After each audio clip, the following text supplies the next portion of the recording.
الحمدللہ وکفا وسلام علی عبادہ الذین اصطفیٰ اما بعد فاعوذ باللہ من الشیطان الرجیم بسم اللہ الرحمن الرحیم۔ معزز سامعین، 20 نومبر بروز اتوار 2023 بعد نماز فجر کا یہ درس قرآن ہماری سلسلہ وار گفتگو ہے۔ تفسیر سورۃ الانبیاء آیت نمبر 83 سے لے کر 84 تک جاری رہے گی تفسیر۔ اللہ تعالیٰ سے دعا ہے اللہ مجھے شرح صدر کے ساتھ حق سچ بیان کرنے کی توفیق عطا فرمائے، اور اللہ تعالیٰ ہمیں عمل والی باتوں پر عمل پیرا ہونے کی توفیق عطا فرمائے۔ کل ذکر ہوا تھا یہ میں نے آیت کیا بتانی تھی یار، پتہ نہیں کیا بتا دی۔ ہاں، آج کا درس جو ہے نا جی، یہ آیت نمبر 85 سے لے کر آیت نمبر 86 تک جاری رہے گا۔ آپ یاد رکھا کریں نا، روزانہ کا سبق ہے کہ پتہ چل جائے بھی آج اتنی ہے تو کل اتنی ہے، غلطی بتا دیا کریں۔ تو آج کا درس انشاءاللہ آیت نمبر 85 سے لے کر آیت نمبر 86 تک تفسیر جاری رہے گی۔ کل بیان ہوا تھا سیدنا ایوب علیہ السلام کے بارے میں، اور کافی تفصیل سے بیان ہو گیا تھا ان کے صبر کے بارے میں اور ان کی دعا قبول کرنے کے بارے میں۔ تو نبیوں کا ہی مسلسل ذکر ہے۔ آج بھی اللہ تعالیٰ نے ان 2 آیات میں 3 نبیوں کا ذکر فرمایا ہے۔ سبحان اللہ۔ وَإِسْمَاعِيلَ، اور یاد کرو اسماعیل کو، وَإِدْرِيسَ، اور یاد کرو ادریس کو، وَذَلْكِفْلِ، اور یاد کرو ذوالکفل علیہم السلام کو، کل من الصابرین، یہ سب صابروں کے گروہ میں سے تھے، صابروں میں سے تھے، صابروں کی جماعت میں سے تھے۔ پہلا ذکر ہو رہا ہے سیدنا اسماعیل علیہ السلام کا۔ ان کا مفصل ذکر میں پیچھے سورہ ابراہیم میں کر چکا ہوں۔ آپ میرے آفیشیل چینل سید سیف اللہ قادری میں تفسیر سورہ ابراہیم میں جا کر دیکھ سکتے ہیں۔ سیدنا اسماعیل علیہ السلام کی جب ولادت ہوئی تو اللہ تعالیٰ نے فرمایا کہ اپنی بیوی اور بچے کو بے آباد سرزمین پر چھوڑ دو۔ تو انہوں نے جہاں وہ صفا مروہ ہے شام سے لا کر مکہ میں چھوڑ دیا۔ کچھ کھجوریں تھی، کچھ پانی تھا، اور چل دیے۔ تو بیوی نے پیچھے سے دامن پکڑا۔ بیوی کا نام ہے حضرت ہاجر۔ کیا نام ہے؟ سارے مولوی حاجرہ حاجرہ کہہ جاتے ہیں، اصل لفظ ہے ہاجر، ہجرت کرنے والی۔ بولو ہجرت۔ بس وہ مولوی صاحبان حاجرہ کہہ دیتے ہیں، اور انہوں نے نام ساڑیاں مائیاں کئیاں دے نام حاجرہ ہی رکھے ہوئے ہیں۔ تو اصل ہے جی ہاجر۔ تو سیدہ ہاجر نے دامن پکڑا اور پوچھا کہ آپ ہمیں چھوڑ کے جا رہے ہیں کیا رب کے حکم سے؟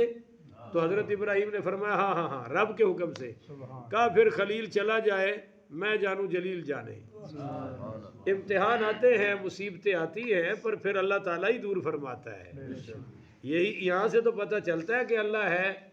وہ پیاس لگی، انہوں نے صفا کا چکر لگایا، مروہ کا چکر لگایا، شاید کوئی نظر آ جائے۔ پتہ بھی تھا، ایک چکر میں پتہ چل گیا کہ کوئی ہے، پر ماں کی ممتا اسی کو کہتے ہیں۔ تو وہ ایڑی کے نیچے سے جبریل علیہ السلام نے پر مارا اور پانی کا چشمہ نکل آیا۔ حضرت اسماعیل کی ایڑی سے نہیں نکلا۔ اکثر واعظین یہی کہتے ہیں حضرت اسماعیل دی ایڑی جو نکلے ہے، بھئی ایڑی سے نہیں نکلا۔ وہ ایڑیاں رگڑ رہے تھے، رو رہے تھے۔ جہاں ان کی ایڑی لگ رہی تھی وہاں جبریل نے مارا پر، اور یہ پانی کا چشمہ ابل آیا، نکل آیا۔ اور کوئی جناب وہ کیا کہتے ہیں بور شور نہیں کیا، کوئی انجینئر نہیں بلایا، بس اللہ تعالیٰ کی مدد آ گئی۔ تو انہوں نے وہ پانی کے آگے باندھ لیا حضرت حاجر نے۔ تو حضور پاک صلی اللہ علیہ وآلہ وسلم نے فرمایا اللہ حاجر پہ رحم کرے، اگر یہ پانی نہ روکتی تو اللہ اس کا دریا جاری فرما دیتا۔ یہاں میں چھوٹا سا سبق آپ کی خدمت میں عرض کرنا چاہتا ہوں۔ جب اللہ دے رہا ہونا تو زیادہ جوڑنے کی فکر نہ کرو، آگے تقسیم کرتے جاؤ۔ اللہ کہتا ہے میں تمہیں اپنا خلیفہ بنا لوں گا۔ یعنی میں تجھے اپنا وزیر خزانہ بنا لوں گا، تو لوگوں کو دیتا جا، میں تجھے دیتا جاؤں گا۔ اور جب ہم وہ الذی جمع مال وعدد، جب مال جمع کرتے ہیں وعدد، پھر روزانہ گنتے بھی ہیں، گھٹتے نہیں گیا۔ اللہ کہتا ہے بخیلا، پھر ایسے تو ہی راضی رہے، اگر تو خرچ کرتا تو میں بھی تجھے اور دیتا، تو دیتا جاتا میں تجھے دیتا جاتا۔ تو جمع کرنا کوئی زیادہ پسندیدہ بات نہیں ہے۔ اچھا جی، سیدنا ایک قبیلہ بنو جرہم آیا، جرہم یا جرہم، قبیلہ بنو جرہم نے آ کر اجازت مانگی، تو سیدہ ہاجرہ نے فرمایا کہ تم یہاں رہ سکتے ہو، آباد ہو سکتے ہو، مگر شرط یہ ہے کہ اس پانی پر تمہیں ملکیت کا اختیار ہے۔ تو یہ قبیلہ بھی یہاں آباد ہو گیا، تو ایک آبادی ہو گئی نا۔ جب سیدنا اسماعیل علیہ السلام دوڑنے کے قابل ہوئے، یعنی 11 سال 12 سال یا 9 سال 10 سال، یہ روایات ہیں، اس عمر کو پہنچے، تو یہ وہ جب سے چھوڑا ہے نا یہاں، اس سے تیسری ملاقات ہے باپ کی۔ کتنی؟ کوئی چپ نہیں رہے گا ساتھی آپ میں سے، تاکہ سبق آپ کو یاد ہو جائے۔ آپ نے تو ریکارڈنگ سننی نہیں ہوتی، کیونکہ تسی کہندے ہو ریکارڈنگ دیو سنے جنہاں کول مولوی کوئی نہیں، ساڑھے کول تے آن لائیو ہے، اسی کیوں سنیے۔ تو تیسری ملاقات ہے، اور آ کر کہا کہ یا بنیا، اے میرے بیٹے، انی ارا فی المنام، میں نے خواب دیکھا ہے۔ کیا دیکھا ہے؟ ساڈا خواب کیا دیکھا؟ اور ساڈا تسی کسی نو کہو نا پتر میں خواب ویکھیا تو امریکہ جا رہا، کہتا ابا تیرے منہ چ گھو شکر، کمال دا خواب ویکھیا۔ اور خواب کیا دیکھا کہ انی اذبحک، میں تجھے ذبح کر رہا ہوں، اذبحتک نہیں کہ تجھے ذبح کر چکا ہوں، یہ نہیں دیکھا، ذبح کر رہا ہوں، انی اذبحک فانظر ماذا ترى، دیکھ اب تیری کیا رائے ہے۔ بولو تیری، یہ رائے کہا ہے، فیصلہ، کیونکہ فیصلہ وہی ہے جو میں نے کہہ دیا۔ میں نبی ہوں، میرا خواب اللہ کی وحی ہے، اور مجھے آ گیا کہ میں تجھے ذبح کر رہا ہوں، تو اٹل بات تو یہی ہے، اب تو بتانا تیری کیا رائے ہے۔ ہوئے ہوئے ہوئے، ساڈا کوئی منڈا نو یہ جی گل کرو نہ آکھے گا ابے دا دماغ خراب ہو گیا ہے، یہ تو مت ماری گئی ہے، تو کیا میں ڈرونے خواب ویکھن ڈے ہے۔ تو حضرت اسماعیل تیسری ملاقات ہے ابے کی، اور عمر ہے 9 10 11 سال، اور فرما رہے ہیں یا ابتی، سبحان، اے میرے ابا جی، افعل ما تؤمر، آپ وہ کریں جو حکم ہوا ہے۔ خواب نہیں، ابے نے کہا میں نے خواب دیکھا ہے، اور بیٹا کیا کہہ رہا ہے؟ افعل ما تؤمر، کریں جو حکم ہوا ہے، ستجدنی انشاء اللہ من الصابرین، اگر اللہ نے چاہا تو آپ مجھے صبر کرنے والوں میں سے پائیں گے۔ دعویٰ نہیں کیا کہ میں بڑا صبر کروں گا، یا میں آپ کے ہاتھوں سے ذبح ہو کر بڑا نام بناؤں گا، نہیں، کہا ابا جی وہ جو پہلے اللہ کے نام پہ صبر کر گئے ہیں نا، اللہ مجھے بھی ان میں شامل فرما لے گا، میرا بھی ان کی لسٹ میں نام آ جائے گا۔ میں آپ سے سوال کرتا ہوں کہ یہ تیسری ملاقات ہے، اور اس بچے کو یہ بھی پتہ ہے کہ میرا ابا نبی ہے، اور نبی کا خواب وہی ہوتا ہے، اور یہ تیار ہے کہ ابا اگر گلے پہ چھری بھی چلا دے تو میں انکار کر سکتا۔ تو اسماعیل کو یہ کس نے سکھایا؟ یہ ادب اور یہ علم کہ تیرے باپ نبی ہے، خواب بھی وہی ہے، یہ کس نے سکھایا؟ ہاں یہ جواب ٹھیک ہے، کس نے سکھایا؟ ہوں تو بول لو نا۔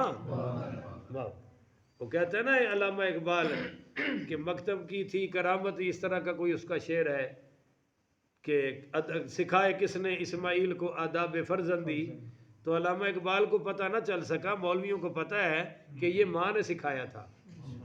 بولو کس نے سکھایا تھا؟ ہاں، تو یہ ماں کی تربیت ہے کہ ابا اگر تمہاری گردن بھی اتار دے تو تم اف کر سکتے۔ اور ہن ساڑیاں ماشاءاللہ ساڑے بچیاں دی ماواں وہ صاف کہندیاں نے تو کر لے جو کرنا، بس پپو نو وڈا ہو لین دے، یہ میرے سارے بدلے لوے گا، تو الو دا پٹھا ہی بنے گا۔ جنہوں ماں روزانہ سکھاوے میں تیری خاطر ظلم سہ رہی ہاں، تو بڑا ہو کے بدلہ لینا ہے. تو جب میاں بیوی ایک پیج پہ ہوتے ہیں تو پھر بچے بہت اچھے پیدا ہوتے ہیں. اور جب میاں بیوی میں کڑ کڑ ہو تو ایسے ہی نسل بڑھ رہی ہے جیسے جانوروں کی بڑھتی ہے، کامل انسان پیدا. اور میں آج آپ کو ایک ذمہ داری سے بات کہہ رہا ہوں، تجربے بھی بہت ہیں، میرے پاس کیس بھی بہت آتے رہتے ہیں. جو عورت اپنے بچے کو باپ کا ادب نہیں سکھاتی وہ بچہ پہلا ڈنک اسی کو مارتا ہے. جب وہ ابے کا نہیں ہے تو اماں کا بھی بنتا. اور جدو یہ اپنے سر چ لتر پیندا تے پھر یہ افسوس کر دی ہے کہ میں انہوں پیو دے خلاف کر کے چنگا کیتا. اور اگر ابا اولاد کو کھینچتا ہے ماں کے خلاف کرتا ہے تو وہ ابے کے رہتے. بھائی یہ رشتے ہی اللہ نے ایسے بنائے ہیں، ابا اماں کا ادب سکھائے، اماں ادب کا ابے کا سکھائے تو پھر ایک بچہ اچھا پیدا ہوتا ہے، ایک اچھا بچہ بن کر معاشرے میں آتا ہے. اللہ ہمیں بھی یہ کرنے کی توفیق عطا فرمائے. اللہ نے ان کے بدلے میں مینڈا اتار دیا، گلے پہ چھری چل گئی پر مینڈے کے. اس کو کہا وَفَدَيْنَاهُ بِذِبْحٍ عَظِيمٍ کہ تیرا جذبہ عظیم ہے. بھائی نہیں سمجھے آپ؟ صبح صبح میرا خیال ہے ہو میں گل بڑی کر گیا. وَفَدَيْنَاهُ بِذِبْحٍ عَظِيمٍ، یہ ذبح عظیم اسماعیل تھا یا مینڈا تھا؟ اسماعیل. پھنس گئے نا صبح صبح. مگر اسماعیل تو ذبح ہوئے ہی نہیں. آپ نے جواب ٹھیک دیا ہے، وَفَدَيْنَاهُ بِذِبْحٍ عَظِيمٍ، ذبح عظیم تو اسماعیل تھے مگر اسماعیل ذبح ہوئے. ذبح تو مینڈا ہوا ہے اور کہا کہ یہ ذبح عظیم ہے. کیوں؟ اللہ کہہ رہا ہے کہ میں مینڈا نہیں دیکھتا، میں تو جذبہ دیکھتا ہوں. ابراہیم جذبہ تیرا بھی عظیم ہے، جذبہ اسماعیل کا بھی عظیم ہے، اس جذبے سے یہ قربانی عظیم ہے. اس لیے قربانیاں جذبوں سے ہوتی ہیں، مال وال سے. مال بعد کا چکر ہے، جذبہ پہلا چکر ہے. اللہ ہمیں بھی وہی جذبات عطا فرمائے. اچھی آنکھو آمین. آگے ذکر ہے حضرت ادریس علیہ السلام کا. وَإِدْرِيسَ، ادریس کے باپ کا نام ہے شیث، اور شیث کے باپ کا نام حضرت آدم. تو یہ ادریس حضرت آدم کے ہوئے پوتے. ٹھیک ہے. اور حضرت ادریس حضرت آدم کی وفات سے 100 سال پہلے پیدا ہوئے ہیں ادریس علیہ السلام. اور حضرت ادریس علیہ السلام کو حضرت آدم کی وفات کے 100 سال بعد اللہ نے نبوت عطا فرمائی. معافی چاہتا ہوں، اللہ نے 200 سال بعد نبوت عطا فرمائی. یہ کتنے سال ہو گئے؟ 3 سال اور 300 سال اور 160 سال انہوں نے نبوت کے بعد زندگی گزاری ہے. تو ٹوٹل عمر کتنی ہو گئی؟ 450 سال. 150 سال، میں 60 سال کہہ گیا، 150 سال زندہ رہے نبوت کے بعد. تو ٹوٹل عمر کتنی ہو گئی؟ 450 سال. سارے بولا کرو نا یار. 450 سال عمر گزاری ہے سیدنا ادریس علیہ السلام کو. ان کو اللہ نے وفات عطا کر کے آسمانوں پہ لے جا کے زندہ رکھا ہوا ہے. 4تھے آسمان پر زندہ ہیں. قرآن میں آ رہا ہے وَرَفَعْنَاهُ مَكَانًا عَلِيًّا. یہ سورہ مریم میں ذکر کر چکا ہوں. اچھا جی، آگے تیسرے نمبر پر ذکر ہے وَذَلْكِفْلِ اور ذوالکفل علیہم السلام. ذوالکفل کے بارے میں اختلاف ہے. بعض نے کہا یہ نیک ولی تھے اور بعض نے کہا کہ یہ اللہ کے نبیوں میں سے، کیونکہ اللہ نبیوں کی صف میں ان کا ذکر فرما رہا ہے. اور کل من الصابرین، یہ سارے ہی صابروں کے گروہ میں سے تھے. تو جس طرح نبیوں کا صبر اللہ بیان کر رہا ہے اسی لیول پر حضرت ذوالکفل کا بیان ہو رہا ہے. تو لگتا ہے کہ یہ بھی نبی تھے. بولو یہ بھی نبی. حضرت الیسع علیہ السلام ایک نبی گزرے ہیں، قرآن میں بھی ذکر ہے ان کا. اور حضرت ذوالکفل کا ذکر سورہ صاد میں بھی آگے آئے گا. تو یہ حضرت یسع نے علیہ السلام نے اعلان فرمایا کہ میں دنیا سے پردہ کرنے والا ہوں، تو ایک خلیفہ اپنا بنانا چاہتا ہوں. ہوں تو پیر صاحب خلیفہ کنوں بنا دینے؟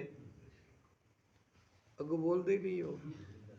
پیر خلیفہ کنوں بنا ہے؟ نا جی اپنے پتر نو. خاص نو تو ویکھدا ہی نہیں. یہ کہڑے ملک چ آپ رہنے؟ جو مولوی صاحب پیر صاحب چلا جائے تو سیٹ پہ کون آتا ہے؟ خاص خوص نہیں آتے، بیٹا، کیونکہ کاروبار ہے، نہیں سمجھ رہے ہو؟ تو کاروبار ابے تو بعد کون سنبھالتا ہے؟ پتر۔ اور اگر یہ کاروبار نہ ہو، واقعی کوئی اصلی پیر ہو، تو پتر نہیں ویکھدا، وہ قابلیت ویکھدا ہے۔ وہ قابلیت غیر چوے تے تاں بھی اپنے چوے۔ تو خیر، حضرت الیسع علیہ السلام نے فرمایا میں خلیفہ بنانا چاہتا ہوں، پر اس کو بناؤں گا جس میں 3 شرطیں ہوں گی۔ نمبر 1، وہ روزانہ روزہ رکھتا ہو۔ ہلکا جہا سبحان اللہ تے بنتا ہے، پر صبح صبح تسی کہندے ہو ذکر دی روٹی کیوں کھائیے۔ اور دوسری صفت، وہ ساری رات اللہ کی عبادت کرتا ہو۔ اور تیسری صفت، وہ کبھی غصہ نہ کرتا ہو۔ تو مجمع میں سے ذوالکفل کھڑے ہو گئے، کہنے لگے جی یہ تینوں صفتیں اللہ نے مجھے عطا فرمائی ہیں، پر یہ بالکل ماڑے آدمی تھے، کوئی ان کا وہ نہیں تھا مقام مرتبہ، تو حضرت الیسع نے اوائڈ کیا۔ تو مفتی تقی عثمانی صاحب کے والد یہاں لکھتے ہیں کہ شاید حضرت الیسع کو یقین نہیں آیا، مگر نہیں، اصل بات یہ ہے کہ حضرت یسع علیہ السلام وحی کا انتظار کر رہے تھے، یقین اور غیر یقین والی بات نہیں ہے، وحی سے بنانا تھا نا، نبی کا کام تو وحی سے ہوتا ہے۔ تو دوسرے دن پھر اعلان فرمایا، تو پھر یہ کھڑے ہو گئے، تو آپ نے فرمایا ٹھیک ہے میں تجھے اپنا خلیفہ بناتا ہوں۔ تو جب یہ جانشین بنے تو شیطان میں بھی ہلچل مچ گئی، اس نے اپنی ایک وفاقی کابینہ کا اجلاس بلایا۔ وفاقی کابینہ کا اجلاس نہیں سمجھتے ہو؟ سارے شتونگڑے کٹھے ہو گئے، بڑے بڑے، ٹوٹل حرام کھانے، سب حرام خوروں کا اجلاس ہوا، اور اس گھنٹال اعظم گرو اعظم نے کہا کہ بھائی یہ ذوالکفل کی تینوں چیزوں میں سے ایک چیز توڑو، یا تو رات کی عبادت توڑو، یا روزہ توڑو، یا اس کو غصہ دلاؤ، تاکہ یہ خلافت کا اہل نہ رہے۔ ان 3 عملوں سے تو بنا ہے۔ تو اگو چیلیاں نے، وزراء نے کہا کہ جناب اسی سارا زور لا کے ویکھ لیا ہے، یہ ساڑی لینڈ تے ہوندا، الٹا انہیں ساڑیاں دوڑا لوائیاں ہوئیاں نے، یہ قابو آنے والا، یہ بڑا سخت معاملہ ہے، ہم یہاں کچھ کر سکتے۔ تو پھر اس نے کہا اچھا چلو ٹھیک ہے، پھر میں جانا تے اے جانے، تسی ہٹ جاؤ، اس کیس کو میں خود ڈیل کروں گا۔ تو جب حضرت چونکہ ساری رات عبادت کرتے تھے ذوالکفل، اور وہ دوپہر کو زور کے بعد قیلولہ فرمایا کرتے تھے، آرام فرمایا کرتے تھے، این جس وقت سونے لگے تو یہ بڈھا بن کر آیا، اور اس نے دروازہ کھٹکھٹایا اور کہنے لگا، حضرت نے پوچھا کون؟ کہنے لگا ایک بڑا مجبور مظلوم بوڑھا ہوں، مجھ پہ بڑا ظلم ہو رہا ہے، میں آپ سے ملنے آیا ہوں۔ اٹھے، دروازہ کھولا، بلایا، کہنے لگا جی فلاں فلاں لوگ ہیں، وہ میرا حق مار رہے ہیں، میں بڑا غریب ہوں، میری مدد کر دیں، وہ میرا حق نہیں دے رہا ہے۔ آپ نے فرمایا میں عصر کے بعد کچہری لگاتا ہوں، تو کل آ جانا، میں تجھے تیرا حق دلوا دوں گا۔ جب کل ہوئی تو یہ آیا نہیں، بولو یہ آیا ہی نہیں، وہ تو شیطان تھا نا، اصلی بڈھا تھوڑا ہی تھا۔ بعض بڈھے بڑے ہی شیطان ہوتے ہیں بھائی، ایسے ایسے کام کر جاتے ہیں کہ سال 10 سال لڑائیاں ختم ہیں، اور ایسی بڑیاں بھی مصیبت کی پڑیاں ہوتی ہیں، اللہ ان سے محفوظ فرمائے۔ تو یہ دوسرے دن پھر جب عین آپ قیلولہ فرمانے لگے تو پھر دروازہ کھٹکایا، پوچھا کون؟ کہنے لگا جی وہی مظلوم آدمی۔ آپ نے دروازہ کھولا، فرمایا تو کل کچہری کے ٹائم نہیں آیا؟ کہنے لگا جی وہ بھی بڑے چلاک ہیں، میں نے ان کو بتایا کہ کل کچہری میں جا رہا ہوں، تو انہوں نے مجھے کہا کہ نہ جاؤ، ہم تیرا حق ادا کر دیتے ہیں۔ وہ حضرت جی میں رک گیا، جب کچہری کا ٹائم ختم ہو گیا وہ پھر آکڑ گئے، انہوں نے کہا ہم تجھے حق دینے والے۔ تو حضرت ذوالکفل نے فرمایا کہ تو کل پھر آ جانا، مگر وہ دوسرے دن بھی آیا نہیں۔ آپ نے بڑا دیکھا، اٹھ کے دیکھا کہ شاید آ جائے، نہیں آیا۔ تیسرے دن وہ چونکہ سونے کا وقت صرف وہی ہوتا تھا، تو پھر آپ نے فرمایا بھئی آج کوئی بھی آئے میرا دروازہ کسی کو کھولنے دینا، کھڑکانے دینا ہی نہیں، میں تاکہ نیند پوری کر لوں، میں نے ساری رات اللہ کی عبادت کرنی ہوتی ہے۔ تو یہ آیا اور اس کو روک دیا گیا کہ بھائی تو دروازہ کھٹکا سکتا، تو انہوں دروازے دی کی لوڑ سی، انہیں اتو روشن دان ویکھیا، اگلا ہوندے جو چلا گیا، سیدھا چھال مار کے اندر جا کے اس نے شور مچایا۔ حضرت پھر کھل گئے، آنکھ کھل گئی، اٹھ گئے، تو فرمایا کہ دروازہ دیکھا تو بند تھا. فرمایا یہ دروازہ بند ہے اور تو 2 دن سے آیا بھی نہیں اور آج دروازہ بند ہے تو آیا کہاں سے؟ پھر دیکھا تو روشن دان سے. فرمایا تو شیطان ہے، او اللہ کے دشمن، تو ابلیس ہے، تو یہ کیا کر رہا ہے؟ اس نے کہا جی میں آپ کو غصہ دلانا چاہتا ہوں، میں آپ کو، تاکہ وہ آپ کا ایک عمل ٹوٹے اور آپ خلافت کے اہل نہ رہ جائیں. تو فرمایا اعوذ باللہ من الشیطان الرجیم، میں بھی غصہ نہیں کروں گا. تو یہ صبر کر کے دکھایا. تو یہ تینوں صفتوں پر پورے اترے. کفل کا معنی کفالت کرنے والا، یہ تکفل سے نکلا ہے کہ جو کہا وہ کر کے دکھایا. بولیے جو کہا وہ کر کے اپنے وعدے اور قول کی کفالت کی، اس سے کفل نکلا ہے ذوالکفل. اور ایک حدیث میں مسند احمد ابن حنبل میں آ رہا ہے کہ اس کا نام کفل تھا. بولو کیا نام تھا؟ کفل. یہ کفل اور ہے، یہ روزانہ بدکاری کرتا تھا اور نئی سے نئی عورتوں کو گھیرتا تھا. ایک مجبور عورت، حسین عورت اس کے پاس آئی. اس نے اس کو 20 دینار دیے یا 60 دینار دیے یا 7 دینار دیے، یہ روایتیں ہیں. اس کی جتنی ضرورت تھی اس نے کہا لے لو، اس شرط پر کہ رات کو تم میرے پاس آؤ گی اور میری خواہش پوری کرو گی. اس نے کہا ٹھیک ہے میں آ جاؤں گی. تو آئی وہ، اس نے دروازے شروازے بند کر دیے. این جب اس کے قریب جانے لگا تو وہ رو پڑی.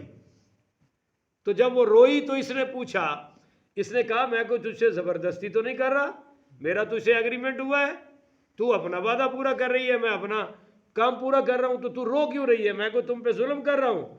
تو وہ کہنے لگی میں رو اس لیے رہی ہوں کہ یہ عمل میں نے اپنے خامد کے سوا کبھی کسی سے نہیں کیا، حرام میں نے زندگی میں نہیں کیا اور میں آگے بھی نہیں کرنا چاہتی تھی. تو مجھے مجبور کر کے یہ کر رہا ہے تو میں اپنی مجبوری اور بے بسی پہ رو رہی ہوں. تو اس کو ایسا اللہ کا خوف آیا، کہنے لگا اچھا اگر تو مجبور ہو کے بھی یہ نہیں کرنا چاہتی اور میں روزانہ پیسوں سے کرتا ہوں، مجھے کوئی مجبوری بھی نہیں ہے، تو چلی جا، وہ پیسے بھی تیرے اور میں تجھے گواہ بنا کر رب سے وعدہ کرتا ہوں آئندہ کبھی برائی نہیں کروں گا، میں ساری زندگی برائی سے دور گزاروں گا. حضرات اسی رات یہ فوت ہو گیا. یہ اس کی زندگی کی آخری رات تھی اور آخری عمل تھا.